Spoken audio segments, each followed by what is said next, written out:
உங்களுடைய பின்னணி, ஒரு அரசியல்வாதியாக உங்களுடைய பின்னணி என்ன?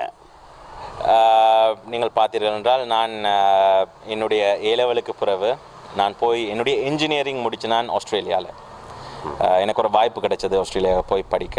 போய் என்னுடைய 4 இயர்ஸ் அதில் 4 வருஷம் என்னுடைய இன்ஜினியரிங்கை முடிச்சு கம்ப்யூட்டர் இன்ஜினியரிங் அதில் ஹானர்ஸ் செய்து போட்டு வந்து MBAயும் உடனடியாக செய்தேன். ஆஸ்திரேலியாவிலே தான் அதையும் முடித்து விட்டு வந்து என்னுடைய தகப்பனாருடன் பிஸ்னஸ் செய்து கொண்டிருந்த போது தான் எனக்கு இப்படி ஒரு வாய்ப்பு கிடைத்தது. நான் என்னுடைய பிரதேச மக்கள், நான் KKSஐ சேர்ந்தவன், என்னுடைய காணிகளும் உயர் பாதுகாப்பு வலயத்திற்குள் இருக்கிறது. அப்போ நான் என்னுடைய மக்கள் என்னுடைய பிரதேசத்தை பற்றி நான் போய் அரசுடன் சென்று கதைத்த போது தான் அவர்கள் சொன்னார்கள், உண்மை மாதிரி இருக்கிறவர்கள் நீர்களே வந்து செய்தால் உங்களோட பிரதேசம் முன்னேறி கொண்டு வருமே என்று. அப்போ நான் யோசித்தேன், இது சரியா பிள்ளையான்னு யோசிக்கிற நேரம் இல்லை.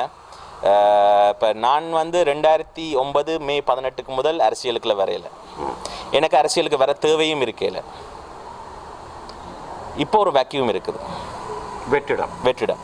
அதை நிரப்புவதற்கு நாங்கள் வந்திருக்கின்றோம். ஏனென்றால் சில வந்தவுடனே கேட்டார்கள், ஏன் ஸ்ரீலங்கா சுதந்திர கட்சி, ஏன் தமிழ் தேசிய கூட்டமைப்பு இல்லை, ஏன் ஐக்கிய தேசிய கட்சி இல்லை, ஏன் ஈழ மக்கள் ஜனநாயக கட்சி இல்லை என்று.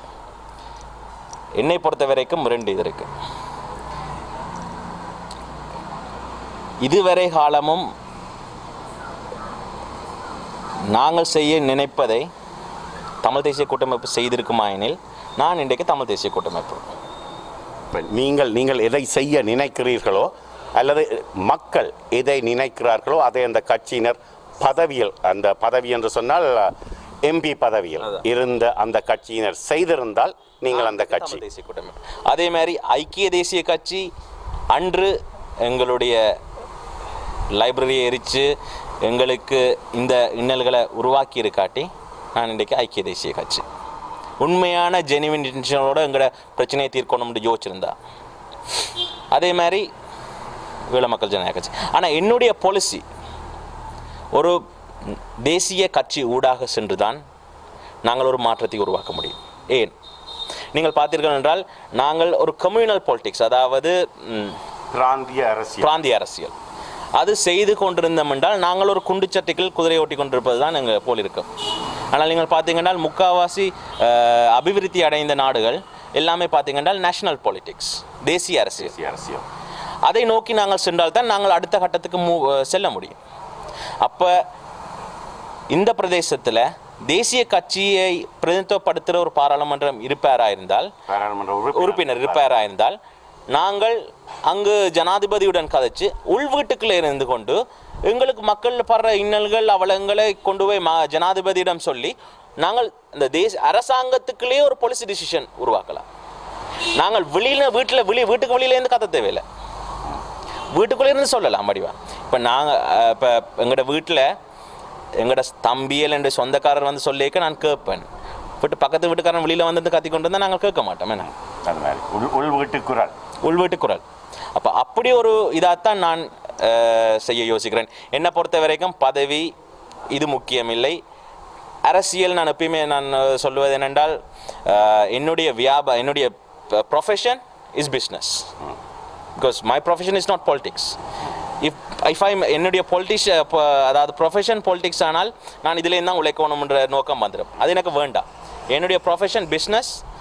நான் அதுலேருந்து உழைச்சி எனக்கு என்னுடைய போதும். அது நேரம் என்னுடைய அப்பா சேர்த்து வச்சிருக்காரு, அது எனக்கு போதும். நான் இங்கே அரசியலுக்கு வந்தது சேவையாட்ட, மக்களுக்கு என்னால் முடிந்த நலனை செய்து நம்முடைய பிரதேசத்தையும் நம்முடைய மக்களையும் அடுத்த படிக்க கொண்டு போவதற்கு. அதனால் தேசிய கட்சி ஊடாக சென்றால்தான் இந்த மாற்றத்தை நாங்கள் உருவாக்க முடியும். நாங்கள் போகின்ற இப்போ நீங்கள் பார்த்தீங்கன்னா குளோபலைசேஷன், அதாவது உலகமயப்படுத்தி கொண்டிருக்கிறது நாடுகள் எல்லாம். அப்போ நாங்கள் இன்னும் எங்களுடைய இனம் வேறு நாங்கள் எங்களுடைய ஐடென்டிட்டி முக்கியம். There is no question about it. அடையாளம் முக்கியம்.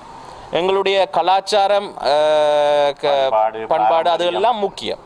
ஆனால் அதே நேரம் எங்களுடைய வளர்ச்சி, எங்களுடைய இன வளர்ச்சி, எங்களுடைய பிரதேச வளர்ச்சியும் அதே போன்ற முக்கியம்.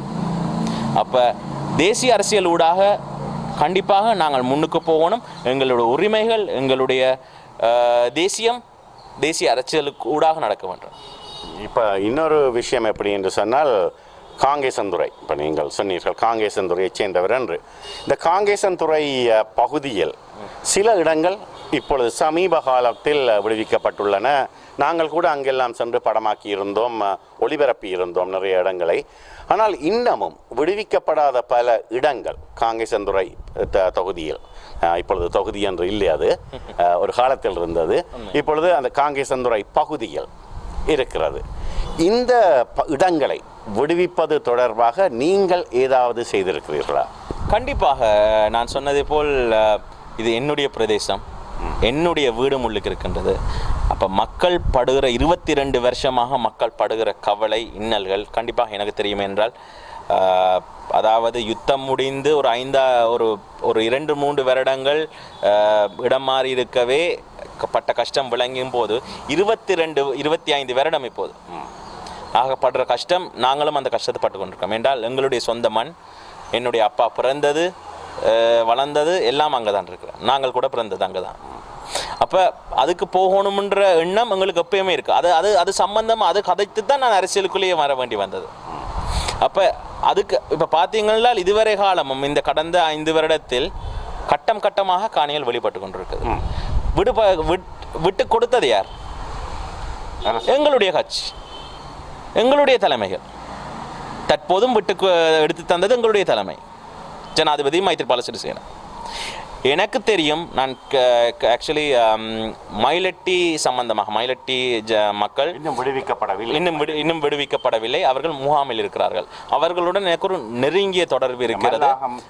கண்டிப்பாக 2 நாட்களுக்கு முதல் அதை படம் எடுத்துள்ளோம். அப்போ அவர்களுடன் எனக்கு நெருங்கிய தொடர்பு இருக்கின்றது. அப்போ அவர்களை சென்று சந்தித்த அப்போ அவர்கள் தங்களுடைய பிரச்சனைகள், அவர்கள் தொழில் சார்ந்த பிரச்சனையும் இருக்கு என்றால் அவர்களுடைய தொழில் கடற்தொழில். அப்போ அவர்கள் இங்கே இருக்குது கடல் பிரதேசங்களுக்கு அருகில் இல்லை.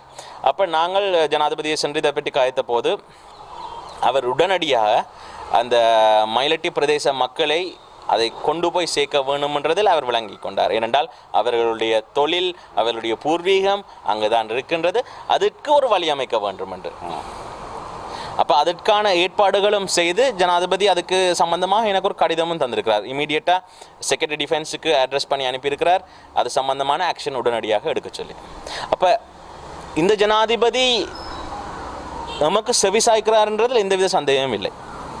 தமிழ் மக்கள் எங்களுடைய பிரச்சனைகளை சாயம் பூசாமல் திரிக்காமல் நேரடியாக அவருக்கு கொண்டு போய் சேர்க்க முடியுமானால் அதற்கு சொல்யூஷன் இருக்கு.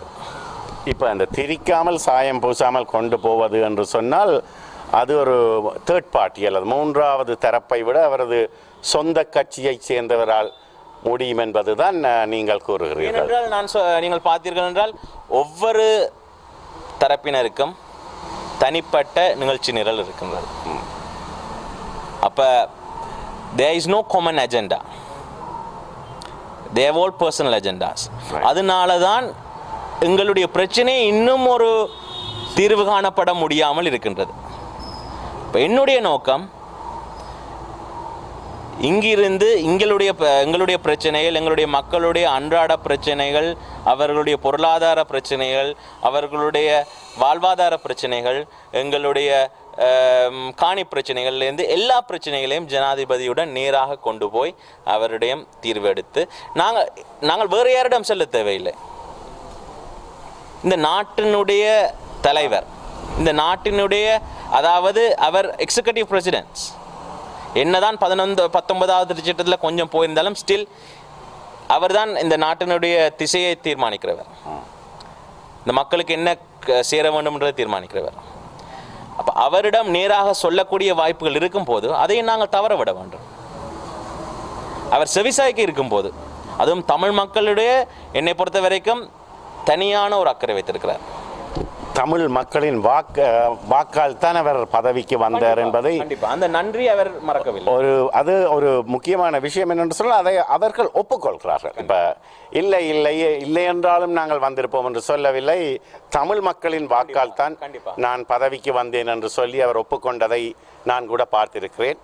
சரி, இப்பொழுது இன்னொரு விஷயம் என்னென்று சொன்னால் இந்த தேர்தலில் நீங்கள் போட்டியிடும்போது இப்போ ஏதோ உங்களுக்கு ஒரு டார்கெட் ஒன்று இருக்கும், என்ன ஒரு டார்கெட் ஓட்டர்ஸ், இவர்களைத்தான் நாங்கள் குறிவைக்கிறோம் என்று சொல்லுவது கொஞ்சம் ஒரு மாதிரி, ஆனால் டார்கெட்டுக்கு அதுதான், இவர்கள் எனக்கு வாக்களிக்கப் போகிறார்கள் என்ற ஒரு கணிப்பு முதலில் வைத்திருப்பீர்கள்.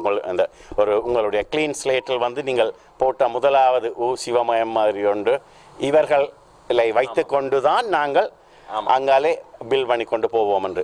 சரி, உங்களுடைய டார்கெட் ஓட்டர்ஸ்